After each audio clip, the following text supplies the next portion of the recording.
Hey guys, first of all, look how pretty like the sunset looks from like my window. I love having a window. I'm like a very sunny person, so anytime I'm around the sun gets me so excited. Anyways, so today I'm doing an online class tips, like advice on how to just survive an online class because that is difficult. And then at the end, I'm gonna do some Q&A questions that I got from Instagram, so I'm gonna be answering those. So before we get into all of that, I'm gonna show you how my day went, show you how my morning went, and yeah, roll the clip.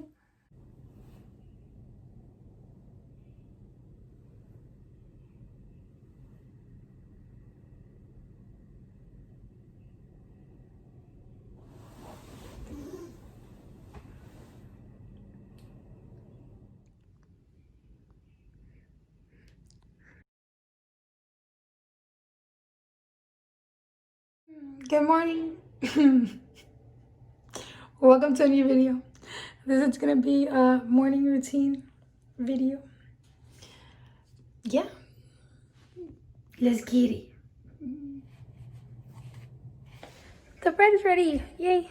Okay, so we're gonna make some breakfast before we go. I'm making some tater tots. So cute.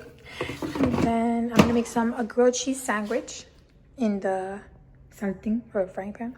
So yeah. Wow. Look at that, look at that. Breakfast.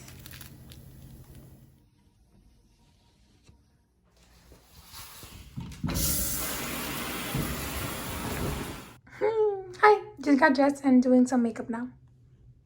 This is a bathroom in the student union and like, look how pretty.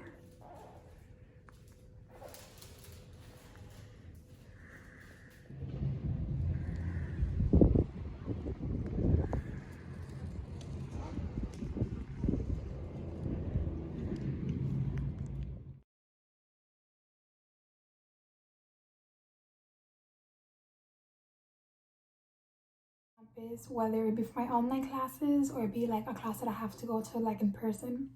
I think definitely my first tip for you guys if you're doing an online class is to definitely move from your comfort zone. So if you're in your room and you know that you're gonna fall asleep, you know that your bed is like right there, you're gonna go on Instagram or something, definitely get up and go somewhere else, whether that be campus, whether that be your living room, your backyard, a Starbucks, meeting up with a friend.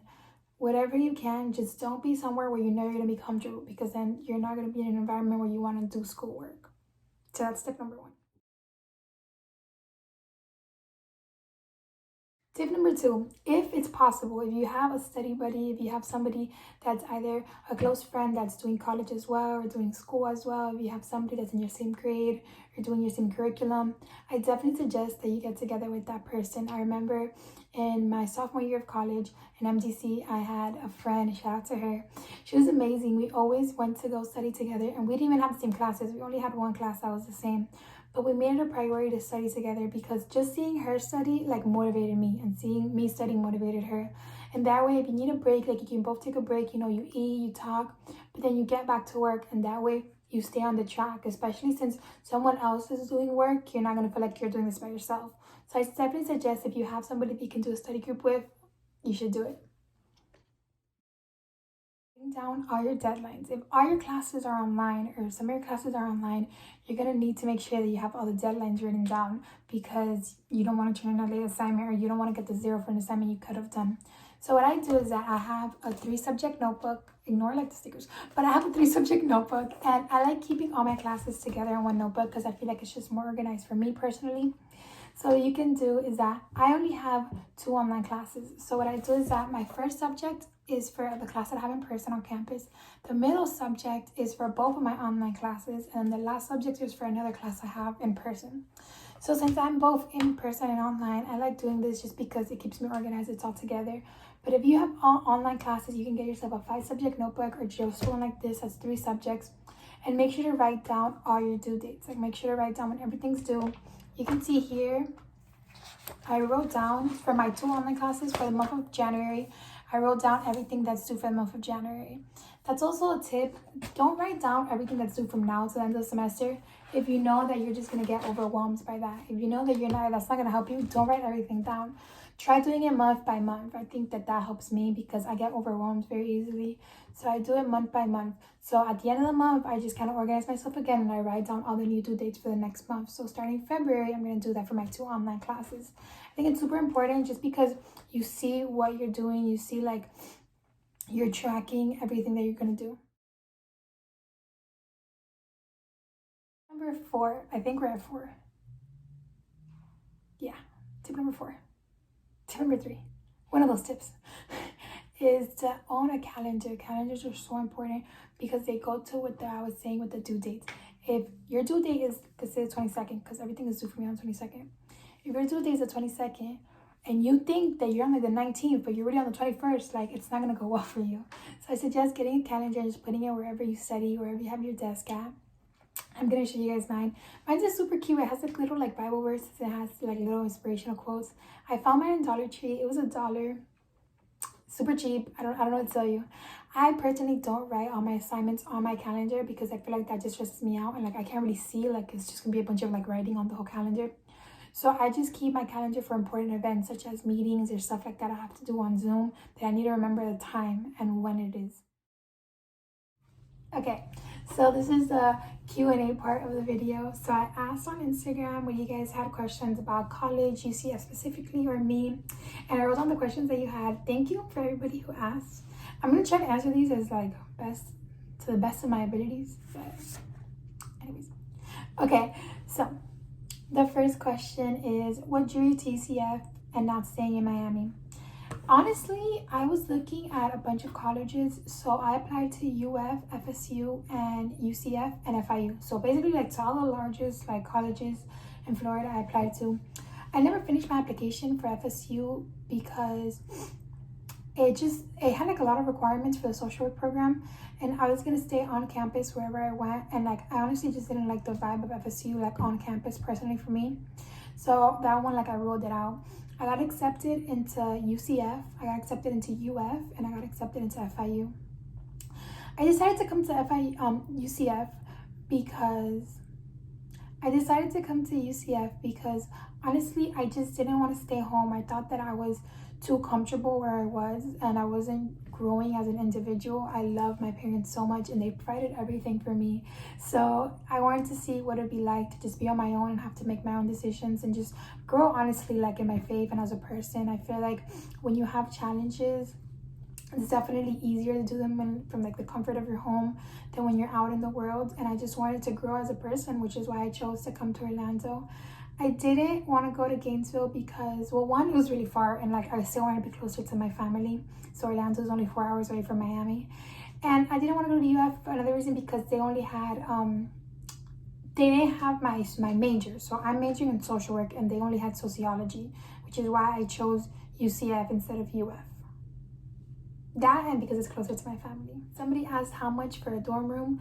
So UCF has a lot of different dorm rooms, but the only problem is I had to get Northview because I was a transfer student coming in. So they have that as a requirement, like you have to get specific dorms when you're a transfer student. So right now Northview is $4,100 for a loft with 4 people, and I think it's $4,400 for a room or like an apartment with 2 people that share it.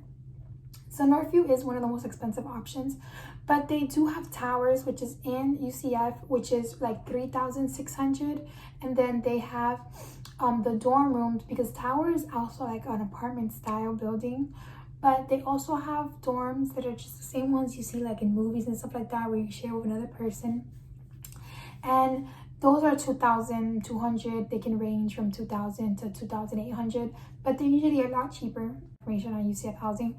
So I definitely suggest that. But where I am, it is more of the expensive option. I might go somewhere different for next semester. So just keep you guys informed on that question. What are college parties like? How's a college party? I don't know. We're in a pandemic. I have no friends. No, but honestly, like I've been in college for a week, so I can't really tell you like how the social life is yet because I've tried, but everything's on Zoom, everything's virtual because we're in a pandemic, of course. So yeah, maybe for next semester things will, you know, get better. But for this semester, especially, I'm going to work full time. I was working, so my freshman and sophomore year of college, I was in Miami-Dade and I was working full time.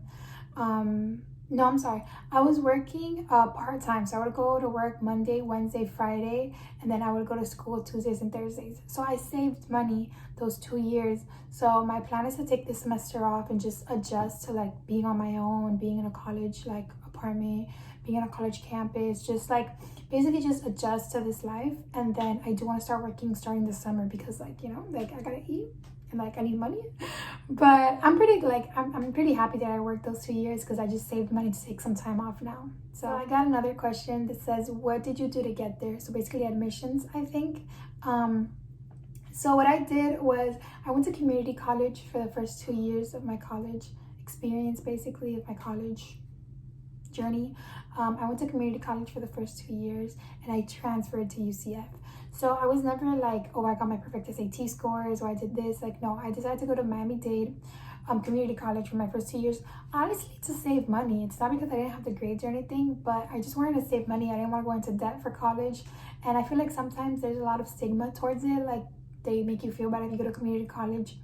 Like, who cares? Don't let anybody make you feel bad for like the school you decide to go to, whether that be community college for the 4 years, whether that be an Ivy League, whatever school you want to go to, whatever you have your heart set on, like that's the best thing for you and we're all rooting for you. So that's how I got to UCF. I got accepted. I applied and I got accepted. It took like 3 months for me to hear back. And yeah, I just knew that I wanted to come here. And once you have, I have my associate's degree, basically. So that's like what you get when you go to community college. You finish with your associates and then you just transfer to a 4-year university to get your bachelor's. So since I already had my associates, I didn't have to like send any test scores or anything because I already had all the credits necessary to transfer. I had the 60 credits that you need, basically. My brother put that he wants to see me work out. I walk on the treadmill, I run, I stretch. Homie, that's about as good as it's gonna get, but there's some type of content that I'm putting out on YouTube, so I'll FaceTime you, bro. I'll FaceTime you. And then, okay, so the last question was random, but like, you know, so somebody asked me my thoughts on the movie Wonder Woman, I'm guessing, because they just put like Wonder Woman, but like I'm guessing the movie, like the comics. I only saw the first one. The first one was great. The second one, everybody told me it wasn't that good, so I didn't watch it. So, and the comics, I have no idea. Never like read them. I don't, not my thing. So I hope that answers your question. Thank you for everybody who asked. And yeah, that's about it. If you have any other questions, feel free to comment or DM me on Instagram. I have my Instagram on my channel. So yeah, feel free to ask any other questions you may have and I'll answer them in another video.